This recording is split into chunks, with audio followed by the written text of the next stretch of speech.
మీరు వచ్చారు, ఇప్పుడు మీకు నేను చెప్తాను, కానీ ఇది ఎంతవరకు నిజం అనేది జనాలు చెప్పేదాన్ని బట్టి ఉంటారు. అంటే వాళ్ళ ఆలోచనల వల్ల మాత్రమే వాళ్ళే ఆలోచించుకుంటారు తప్ప ఏది నిజం ఏది అబద్ధం అని ఆలోచించే టైం కానీ జనాల దగ్గర లేదు. ఇప్పుడున్న సిచ్యువేషన్లో సమస్యల్ని పెంచుకుంటున్నారే కానీ తగ్గించుకునే అవకాశాలు అయితే లేవు.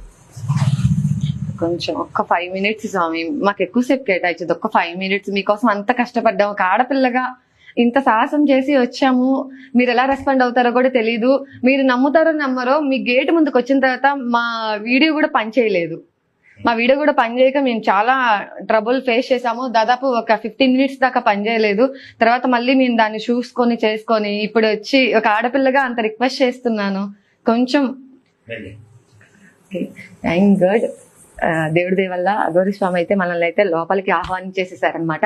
అంటే మిమ్మల్ని చూపిద్దామన్న ఉద్దేశంతో, సారీ స్వామి, ఫస్ట్ ఆఫ్ ఆల్ మిమ్మల్ని అడగకుండా మీ అడ్రస్ కనుక్కున్న తర్వాత మేమే డైరెక్ట్ గా లైవ్ లో చూపించినట్టు ఉంటది అని. ఎందుకంటే ఇది ఎటువంటి నాటకము ప్రమోషన్ వీడియో కాదు కదా. సో తర్వాత మళ్ళీ నమ్ముతారు లేదో అన్న ఉద్దేశంతో ఇప్పుడు జనాలు ఎప్పుడు కూడా నిజాన్నే కోరుకుంటున్నారు కాబట్టి మిమ్మల్ని అడగకుండానే మేము తీసుకొని వచ్చాం. సరే అది ఫెయిల్ అయినా పాస్ అయినా మా వీడియో మా ప్రయత్నం అని చెప్పేసి వీడియో తీసుకుంటా వచ్చాము. ఇప్పుడున్న జనరేషన్ కి నిజం అనేది తెలియదు. నిజమైన అఘోరాలు ఎవరిని బయటికి రావు.